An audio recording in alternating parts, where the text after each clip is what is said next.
Okay, good morning, guys. Part two of Jesus is not a pussy. You know, this may not resonate with a lot of people, and I can understand why. And thank you, by the way, of in the comment section. Got a really good comment on the last topic. Hopefully others will kind of chime in. But which brings me back to what I was going to say. This may not resonate with a lot of people, and I understand why. Because in our Western culture, the family, namely the head of the household, the man, which is right below Jesus. You have Jesus. When it comes to the family structure, Christ is the head, the man, and then the woman. Now, you know, I may be anyone who knows the biblical worldview. Now, in our culture today, and even, this has been going on a long time. Have you heard this phrase before? What about this phrase right here? She wears the pants, or she's the boss. You ever hear men say this? Well, she wears the pants in our family, or, oh yeah, and men calling their women the boss. Look, okay, if you're doing it out of, just, sure, jokingly, I don't think too many people are joking. In fact, you can sit back and just observe and see who wears the pants in most families. Now, we can't help but judge one another based on our appearance. We can't help but do it because we can't look into the heart of another individual like God can. He's the only one that knows the motives of a person's heart. However, a tree is known by its fruit.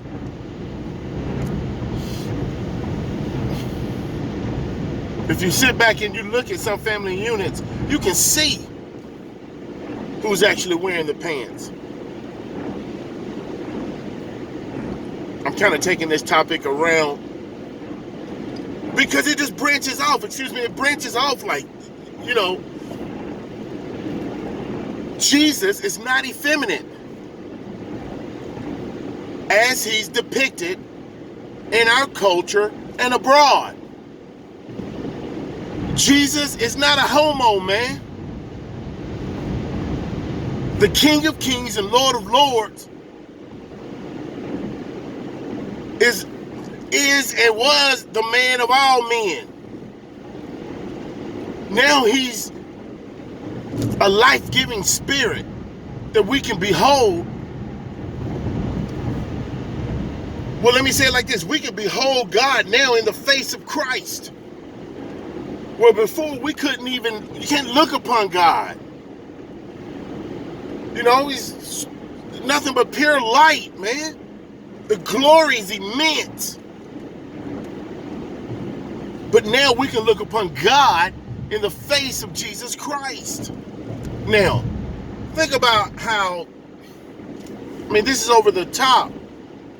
When you talk about God becoming a man and then being resurrected, then all of a sudden you're going to have this spin on it. Well, let me just finish that. Resurrected to the life-giving spirit in the resurrected body in that particular form. And then you're going to have all the world depicting as borderline fag, man. Jesus is not a fag, man. No homo. Christ, no homo.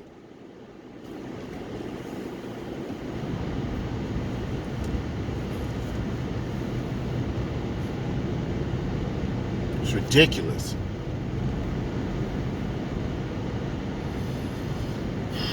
We talked about last time about cleansing the temple.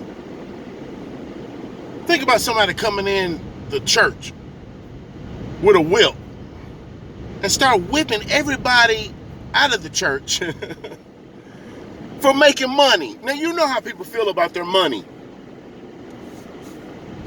People just lose it if you reaching into their pockets.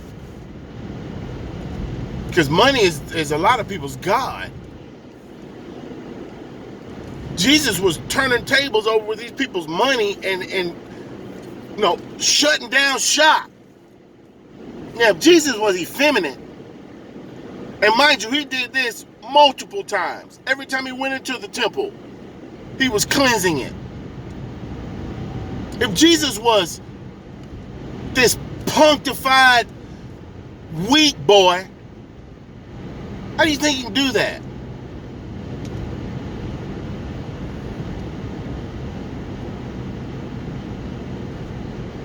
Meekness is having great strength under control. And just because you can put your foot in somebody's ass, don't mean you have to show off. Even let anybody know you can do it. Other people will be aware that you can do it.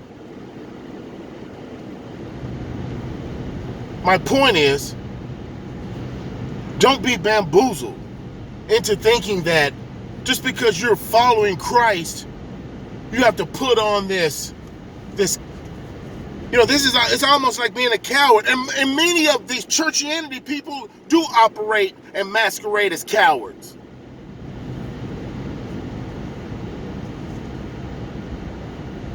Man, I'm gonna get off on a whole different. But no, it all goes together.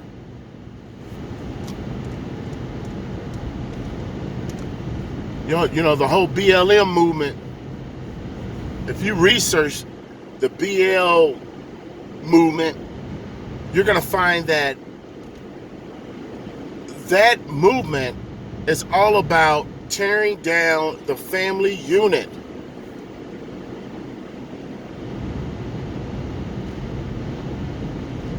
It's about ushering in the Luciferian ideology, which is indeed everything that opposes that which God stands for. Any precepts, statutes, principles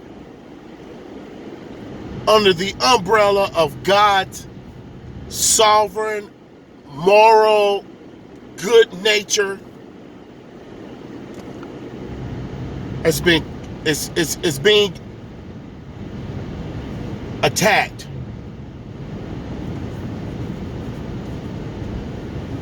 In our culture.